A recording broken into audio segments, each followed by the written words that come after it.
অন্তর্বর্তী সরকার কি কি সংস্কার করবে তা জনগণের সামনে তুলে ধরা উচিত বলে মনে করেন বিএনপি মহাসচিব মির্জা ফখরুল ইসলাম আলমগীর।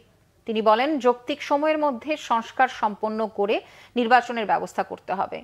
এই অঞ্চলে ভারত প্রভুত্ব বজায় রাখতে চায় বলেও মন্তব্য করেন বিএনপি মহাসচিব।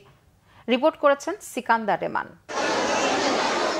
জাতীয়তাবাদী মহিলা দলের প্রতিষ্ঠা বার্ষিকী উপলক্ষে শহীদ রাষ্ট্রপতি জিয়াউর রহমানের মাজার জিয়ারতে যান দলটির নেতাকর্মীরা। দলীয় আদর্শ বাস্তবায়ন এবং জনগণের কল্যাণে কাজ করার শপথ নেন তারা। বিএনপি মহাসচিব বললেন, অর্জিত স্বাধীনতার সুফল পেতে গণতন্ত্র ও আইনের শাসন প্রতিষ্ঠা করতে হবে। যৌক্তিক সময়ের মধ্যে সংস্কার সম্পন্ন করে দিতে হবে নির্বাচন। দুবার দেখা করেছি আমরা আপনার এই অন্তর্বর্তীকালীন সরকারের প্রধান এবং তাদের সদস্যদের সঙ্গে।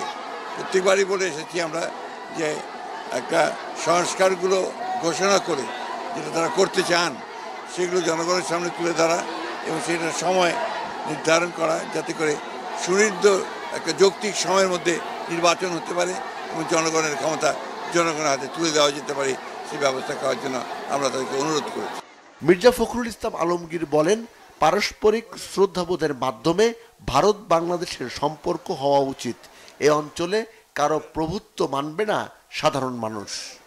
শুধু বাংলাদেশ নয়, পার্শ্ববর্তী দেশগুলোর সঙ্গেও ভারতের সম্পর্ক খুব ভালো যাচ্ছে না। এটা অন্যতম প্রধান কারণ আমার কাছে যেটা মনে হয় যে ভারত সবসময় একটা প্রভুত্ব একটা রাজনীতি তারা এই দেশগুলোর সঙ্গে পার্শ্ববর্তী দেশগুলোর সঙ্গে করেছে, যেটা ভারতের জন্য শুভ বয়ে আনবে না, পার্শ্ববর্তী দেশগুলোর জন্য শুভ বয়ে আনবে না। সুতরাং পারস্পরিক সম্মানের ভিত্তিতে, মর্যাদার ভিত্তিতে, পারস্পরিক স্বার্থের ভিত্তিতে সেই সম্পর্ক গড়ে তোলা উচিত বলে আমরা মনে করি। সিকান্দার রেমান, বাংলা ভিশন, ঢাকা।